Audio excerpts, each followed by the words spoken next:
Le ministre de l'EPST et sa collègue de la formation professionnelle ont travaillé sur les questions de l'harmonisation des attributions de leur ministère. Le député national Bruno Kabango propose à la justice d'enquêter sur toutes les personnalités politiques ayant exercé le poste de décision.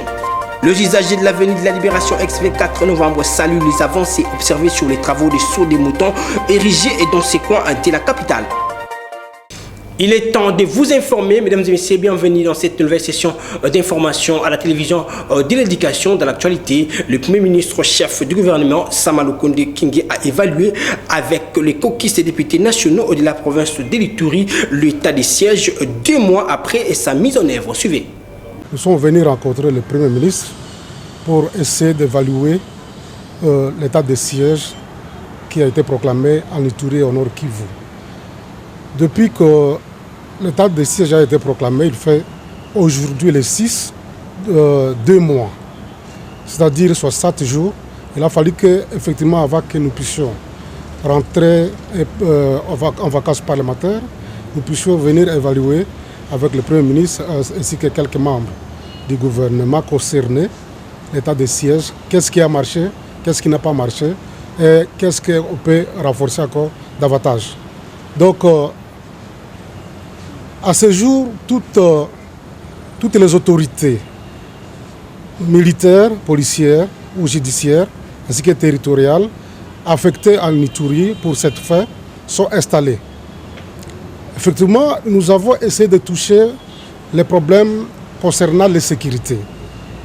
Donc, à ce jour, nous pouvons dire clairement l'insécurité grandissante, principalement dans les territoires d'Igoumou, dans les territoires de Mambasa et les territoires de Djougou. Il y a des groupes armés étrangers, dont ADF Nalou, les groupes armés locaux qui sont encore actifs en Ituri. Quant à ce qui concerne le fonctionnement des juridictions militaires, il est vrai que nous avons bénéficié de l'implantation de la cour militaire en Ituri. Donc à partir de maintenant, nous considérons que la cour l'Ituri ne dépend pas de la compétence de Kisangani, mais à sa propre cour militaire. Donc ici, nous avons essayé de revoir les modes de fonctionnement de ces juridictions militaires. Nous avons demandé à Madame la ministre d'essayer de revoir les compétences liées à ces juridictions, puisque l'ordonnance du chef de l'État est claire. L'ordonnance du chef de l'État ne donne que les compétences pénales aux juridictions militaires. Donc pour nous, nous supposons que les juridictions civiles devraient continuer à exercer leurs activités dans les matières à caractère civil, dans les matières à caractère administratif ou en matière commerciale. Donc c'est ce que nous avons essayé de demander auprès de Madame la ministre d'État pour qu'elle puisse revoir un peu le mode de fonctionnement de la justice en Ituri. Comme annoncé au sommaire, les questions relatives à l'harmonisation de vie sur les attributions du ministère de l'enseignement primaire, secondaire et technique et celui de la formation professionnelle étaient au menu d'une séance de travail ce mercredi 7 juillet 2021 à Kinshasa entre le professeur Tony Mwabakazadi et sa collègue Antoinette Kipoulou en présence de leurs collaborateurs. Suivez. Harmonisation de vue sur les attributions du ministère de l'EPST et celui de la formation professionnelle.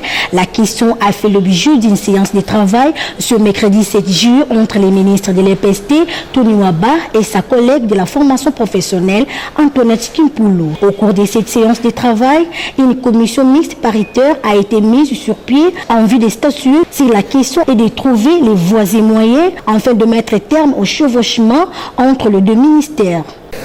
Bon, le problème est parti, comme j'ai dit, depuis la scission en 2014. Avant, c'était le ministère de l'enseignement primaire technique.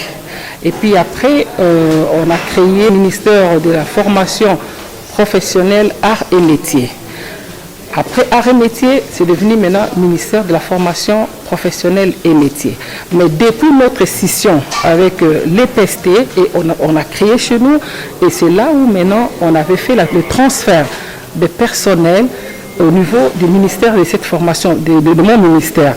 Mais depuis ce temps-là, les gens qu'on avait transférés de l'autre côté ils n'ont jamais eu leur salaire, ils n'ont jamais eu leur prime. Donc la problématique vient au niveau salarial. De son côté, le ministre de l'EPST, Tony Mwaba, a affirmé que dans le cadre du redressement du secteur de l'éducation, l'EPST tente d'y travailler afin de permettre un bon climat de travail. Nous avons pris l'initiative de nous approcher, de mettre nos deux équipes d'experts de chaque ministère ensemble dans une sorte de commission mixte paritaire pour que nos experts réfléchissent et nous fassent des propositions pour mettre un terme définitif à ce qui existe ou qui persiste encore en termes de confusion dans les compétences ou les attributions des uns et des autres. Le ministre a invité les différents experts à l'impartialité et de travailler question de produire un rapport qui sera sanctionné par un arrêté ministériel.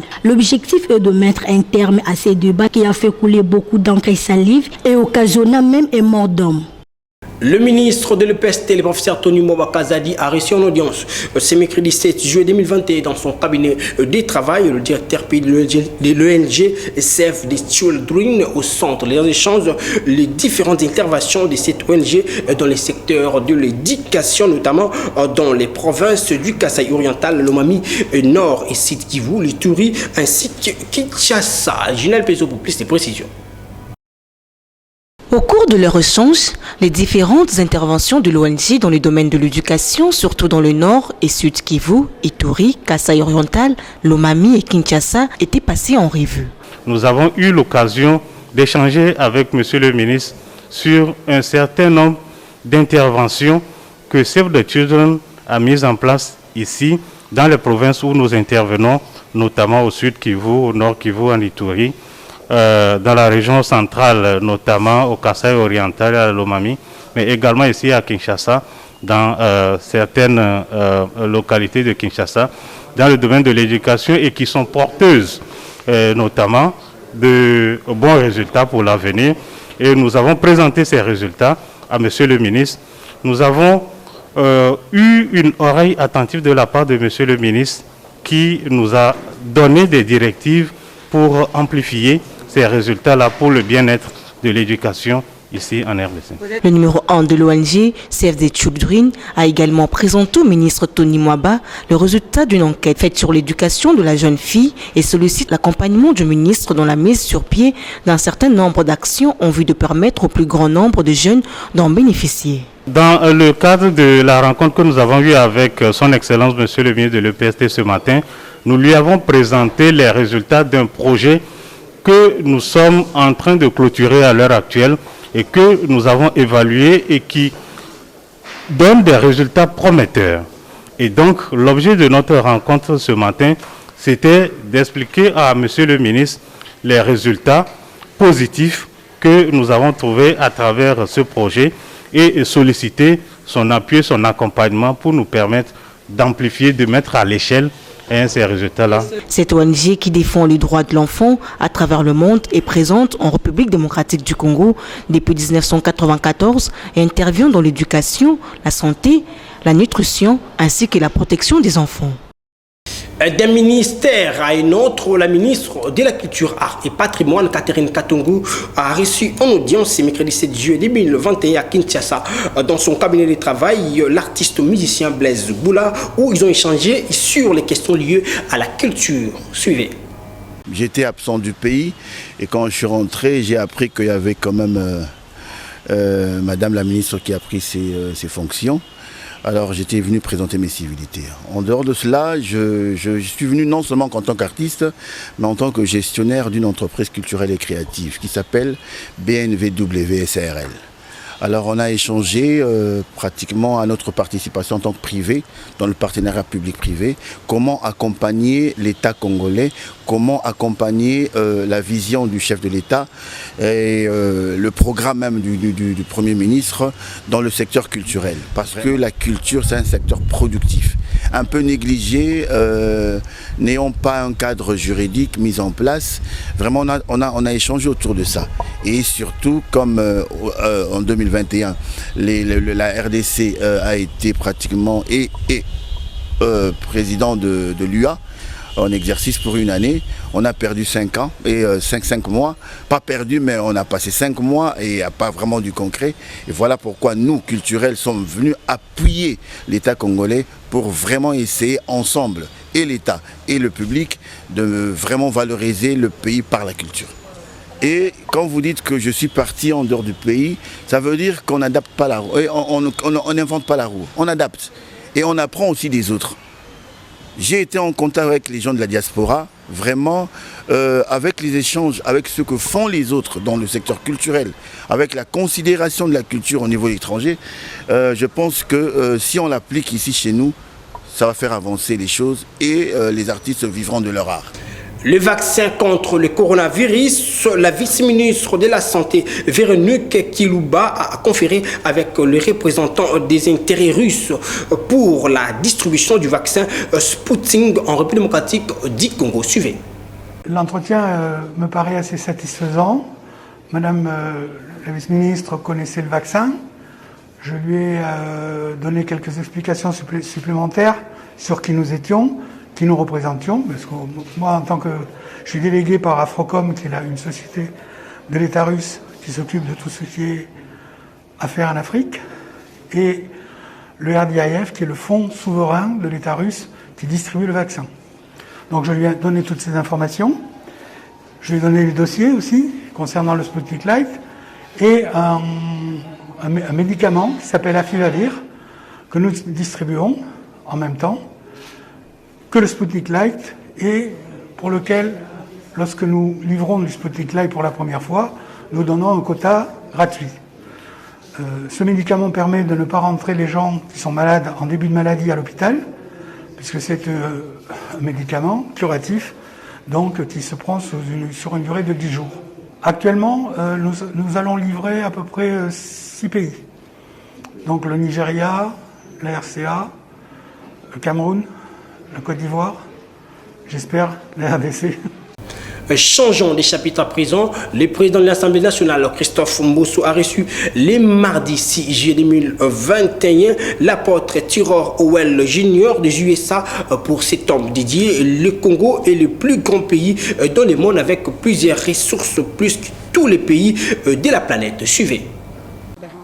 Is to speak to us about the things that God wants to do in the kingdom. Pour parler des choses que Dieu veut faire the dans kingdom le of God, royaume de to make Dieu, change for Congo, pour emmener le changement pour socially, le Congo, politically, and economically, politiquement et dans so les that God can économies, start a new infrastructure que Dieu puisse commencer une nouvelle structure according to the desires of the selon president, les désirs du and that président, God would touch the president et and que also Dieu the puisse president toucher le président for reform de la nation et ce président that's aussi already pour started, reformer ce because qui a this is déjà such an commencé, excellent country. parce que c'est un pays très One of the excellent, greatest in the world, un pays with plus more grand dans le resources monde, than avec any place on the planet. plusieurs de ressources, And plus it's que my tous les prayer that this autres dans la becomes like planète. an Egypt of old times, Et c'est mon désir, ma prière, c'est where que ça everyone in the devienne world comme had to turn l'Égypte, to Egypt où tout le to monde receive dans le everything monde they entier needed. vient vers I believe l'Égypte that pour God is recevoir turning ce this qu'ils ont around besoin. supernaturally and Et je super crois que quickly, Dieu est en train de tourner les that the choses whole world will see surnaturellement et en Congo as who it vitesse, is, que tout le monde voit like le a mother Congo for the earth. comme une mère pour And cette this is why I'm terre. here. Voici For ma 17 raison years, d'être I've been là. trying to get here. Ça fait 17 ans que And this j'essaie great de man of venir God au has Congo. opened the door, Et and this great man of God ce grand homme de Dieu ici qui a to ouvert la release a porte, message I've been holding for almost l'homme de 20 Dieu qui a years. ouvert la porte. So it's my great honor to Alors be c'est un here, grand honneur d'être là, to be received, and I d'être, thank God that this will not be que the vous m'avez last, reçu, et je remercie que ce that ne we soit can pas ma dernière fois, work together in conjunction et qu'on puisse travailler for the work ensemble of the kingdom pour and the work l'œuvre of du Congo royaume et to l'œuvre du construct a Congo new Congo. pour bâtir un nouveau Congo. La levée des immunités d'Augustin Matata Ponyo par le bureau du Sénat n'a continue pas moins à susciter débats et commentaires au sein de la classe politique congolaise. Pour le secrétaire général de l'ANADEC, il est temps que la justice fasse son travail, et également à l'ex-premier ministre Augustin Matata Ponyo de présenter ses moyens de défense. Suivez Jean-Enoch Kabalo dans ses propos requis. Il faut le rappeler ici que la première affaire était celle liée à la gestion du parc agro-industriel de Bukanga-Lonzo. Ce n'est pas la même affaire, mais ici c'est une affaire qui concerne les dédommagements de certains bénéficiaires dits à la zarinisation. Les faits remontent depuis 2013 où Matata Ponyo était à la gestion de la chose publique en tant que Premier ministre.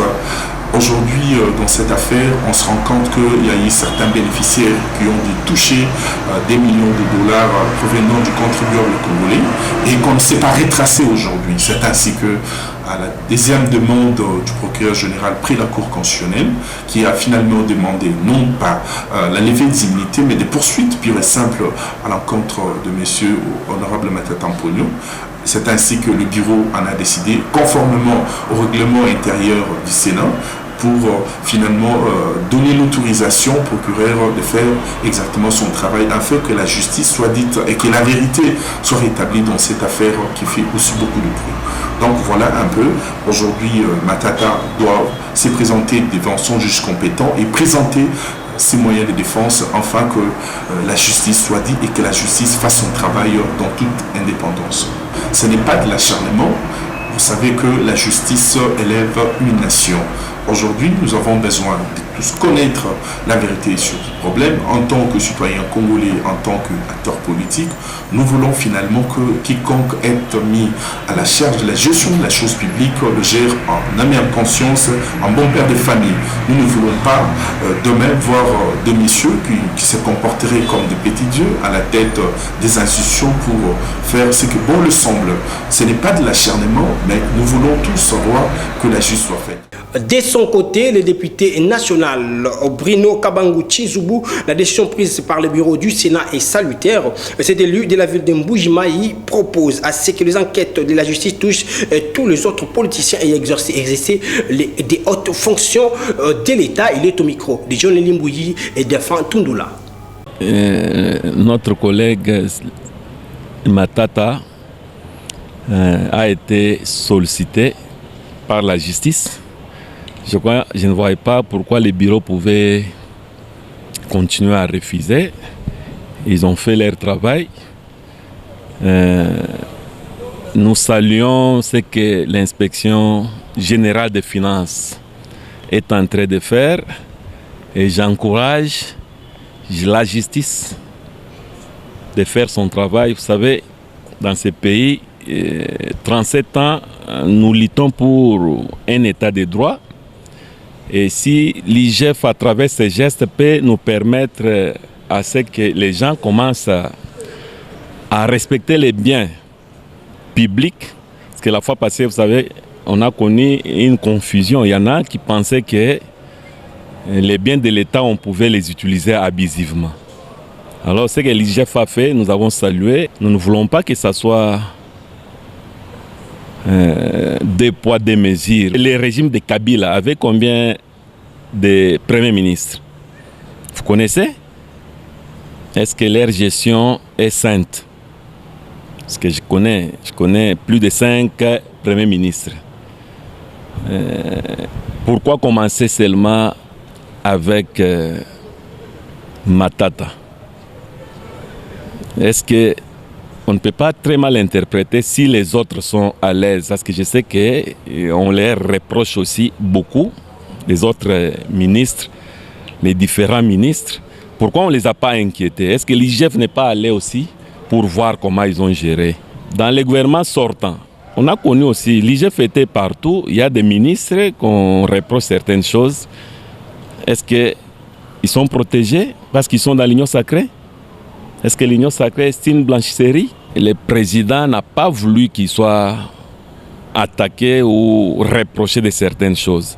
Surtout vis-à-vis de la justice, c'est une interpellation pour que la justice arrive à faire son travail. Surtout les trafics d'influence.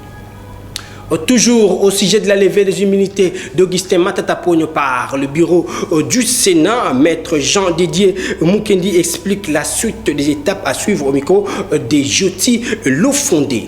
On n'a fait que respecter la procédure. La procédure n'a pas été faite.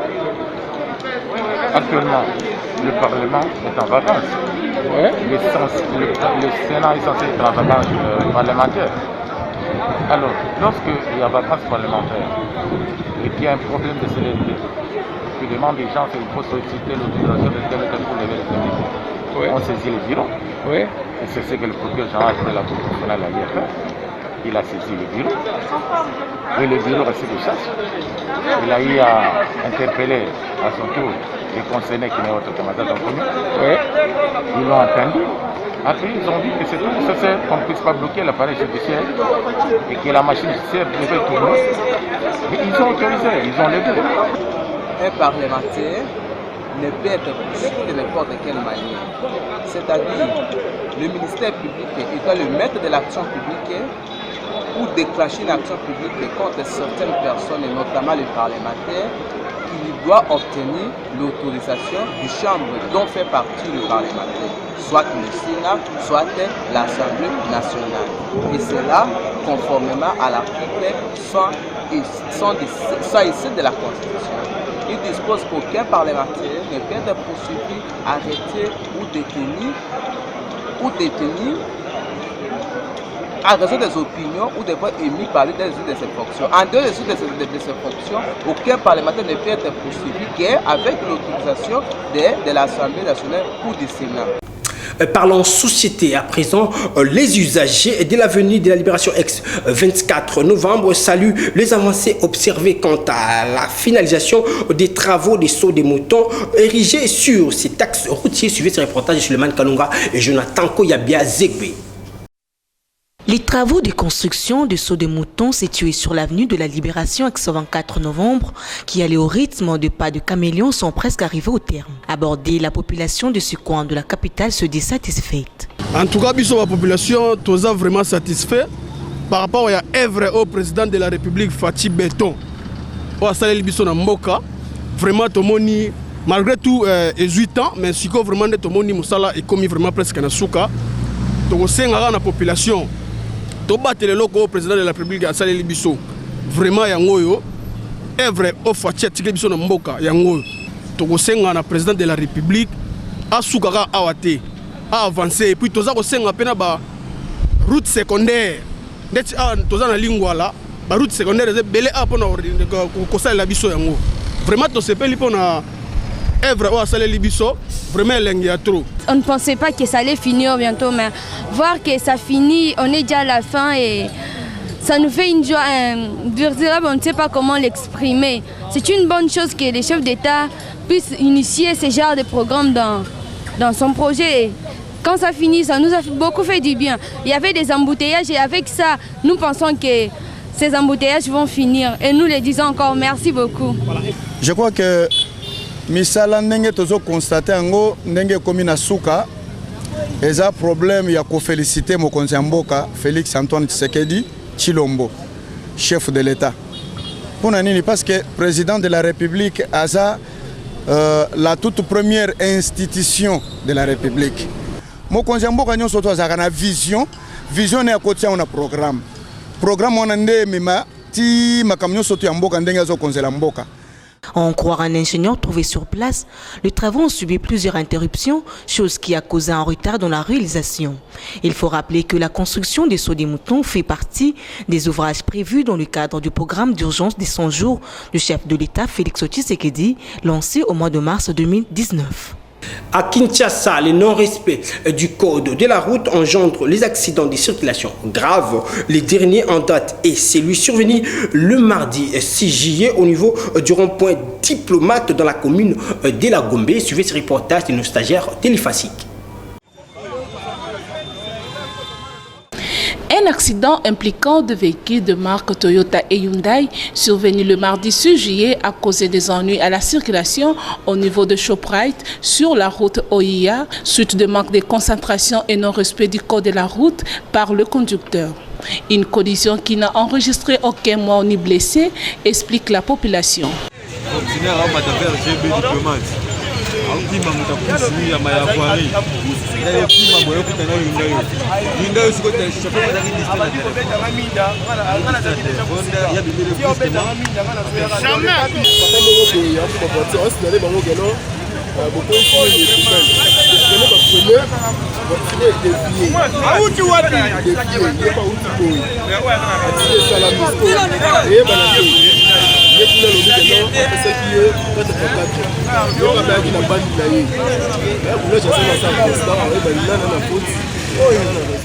aux chauffeurs de fournir des efforts sur le respect strict du code de la route afin d'éviter ce genre d'accident.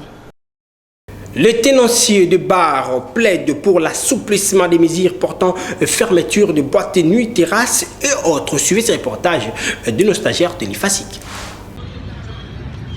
Décrété autrefois par le chef de l'État Félix-Antoine Tshisekedi Tshilombo, les bars et terrasses sur toute l'étendue de la ville-province de Kinshasa sont bel et bien fermés pour lutter contre la troisième vague de la Covid-19.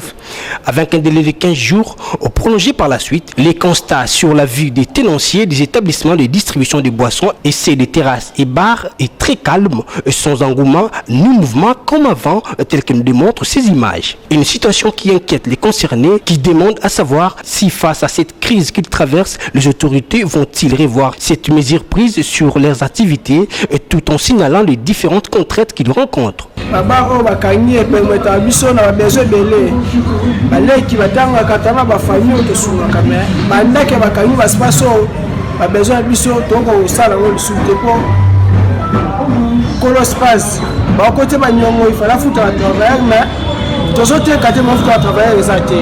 Nous sommes frappés par la mesure du gouvernement qui a demandé à ce que tous les bars et terrasses soient fermés. Et dans les établissements de Rosie, on a enregistré une baisse au niveau du chiffre d'affaires de l'ordre de 70% mensuel. Cela impacte négativement au bon fonctionnement de l'entreprise. Et là, on est obligé d'entrer en récession au niveau de la compagnie. C'est-à-dire aujourd'hui, nous sommes obligés de prendre des mesures pour essayer de diminuer nos coûts d'exploitation, et cela impacte négativement à nos agents et travailleurs. Je demanderai à ce que le gouvernement puisse essayer de revoir un tout petit peu, d'alléger un tout petit peu toutes les mesures mises en place, c'est-à-dire on peut toujours demander aux tenanciers de respecter les gestes barrières. Ces tenanciers demandent au chef de l'État de bien revoir cette mesure qui ne rencontre pas leur consentement. Toujours en société, les habitants du quartier Maluka dans la commune d'Ngalema interpellent l'autorité urbaine au regard de l'impraticabilité de la route Nzolani. Suivez ce reportage de nos stagiaires. La route Nzolana au quartier Malueka, dont les travaux de modernisation avaient été lancés en 2016, se trouve dans un état de délabrement très avancé. Cette situation a provoqué des érosions qui ont rongé certaines parcelles et a rendu par la même occasion la circulation très difficile, voire même l'insécurité. Face à cela, la population du Malueka sollicite l'intervention des autorités en vue de la reprise des travaux de construction de cette route qui facilitera le développement de cette partie enclavée. Mapulu minene pona komata bo mati boma libala to sabo po masanga mama wena nzela moko yosunga biso to osumuka abati penyo mati to sukui bayokela to mawa babokile biso nzela bamabulu bakuma na butu babimela biso so bimi 4 bakangiyo 5 ba 0 bakangiyo babotolo na mbongo na suma biloko na bakongo bakitsanga na nini na ngolomi mais ngolomi pozwa porter alongo na ngolomi ti ana Malueka le ba tinga su 5000 fois par sac tozo nyoka mapenga makasi banda basala nzela basuka na régie ti lelo bashina basuka na régie awa mabulu banda na régie presse suka kama kadame suka na régie awa bashina banda basala nzela basunda bakenda. D'aucuns pensent que ces érosions sont provoquées des suites des travaux inachevés, alors qu'avant l'initiative, la route ne se trouvait pas dans cet état. C'est là autant que bashinois banda kité tozaki na biso bien banda bashinois ya baboma nzela basundola biso bamabulu oyo ekose na nini oyo ezalaki to bashinois banda kosala nzela oui tozaki na mabulu ezalaki ya miki maintenant tosalamo bacanalisation oyo mai ebandaki oyata mosu koteli maintenant bango ntango bayeba ni bacanalisation na biso et puis nzela etikali kaka bongo. Cette route secondaire de la commune de Ngaliema, longue d'environ 11 km, est celle qui devrait relier de grands carrefours, notamment le pompage et l'UPEN. Le quartier Singamo-Pepe dans la commune de Lingwala est confronté au problème lié à l'insalubrité qui ne dit pas son nom. Suivez ces reportages de nos stagiaires de l'IFACI. Il s'agit de Mankoka et Mabondo. Au quartier Singamo-Pepe, la population vit dans un milieu très insalubre il y a de cela 2 ans passés. Les habitants de ce coin se disent être exposés à des multiples maladies. C'est ainsi qu'ils lancent un cri d'alarme aux autorités afin de résoudre ce problème d'insalubrité dans cette rivière qui sépare la commune de Lingwala et Gombe. Salité est venue dans sa fait de 2 ans. Donc, et là, on a déploré l'Angobila. Chaque temps on attend à Kimbuta bazaro longola biloko chaque elanga au moins tracteur na bakame balongola mais depuis ngobila zu pouvoir bazo longola te etondi ezobenda ngungi tifoïde likola mai nzete boti salité oyo ezonta na cité ya mwana ezokende vers de la Gombe problème eza makasi zani eza problème ya poubelle ezate les athées, ceux qui bamoni la salité, ceux qui bamoni mutazate, ceux qui salité, ceux qui boivent la carte qui est assis. La monnaie est les autres qui n'ont pas de comment tu l'as fait. Mais ma passe la salité. Voyez bon, pour quelqu'un ba maladie, ba typhoïde, qui est congolais dans la mboka. Faut pas qu'on dise mboka ba bata ya solution ya besoin ya fond pour la éviter ba maladie. Il revient au chef du quartier et des rues de s'organiser à s'entretenir avec le gouverneur de la ville pour l'évacuation de ces immondices. Et pour boucler complètement cette session d'information, les avenues Kassavubu et de la montagne au quartier Ngafani dans la commune de Selembao risquent d'être effacés sur la carte de cette municipalité si les autorités ne prennent pas garde pour cause d'une érosion qui progresse dangereusement au rythme des eaux de la pluie. Sur ce reportage, nos stagiaires de l'IFACIC pour avoir plus de précisions. Cela fait plus de 5 ans que la population du quartier Ngafani à Selembao vit avec une érosion qui progresse du jour le jour, surtout pendant la saison de pluie. Cette érosion a emporté plusieurs maisons dans ce coin de la capitale, une situation qui est devenue un casse-tête pour les habitants qui ne savent plus quoi faire. Très inquiets, ces derniers font appel aux autorités de leur venir en aide avant l'arrivée de pluie car leurs vies sont en danger. Par rapport à ma déjà rapport, je comprends les tout. Ata podiva. Tout le monde a banda ko bukana. Ce sengi ba chef coutumier ba fan na toni to se baté. Taka ba parler zo geni. Oza capitale, oza mboka te. Donc non senga na mkonza mboka balandila makambo. Apesa déjà l'être pas mkonza mboka quoi. On va mabeli on senga na tous les Congolais, tous les Kinois, tous les bakonza mboka ba comprendre. Partout banda ko bazaki banda ko minene nyonso ikei ba pena ba biso pe ka ba député to vota koto ba biso pe ka ba boxela biso pe koto pomba sima pe to voter ba. On appelle au chef de l'État de pouvoir songer à nous. Il y a des maisons qui étaient ici. Toutes les maisons sont disparues.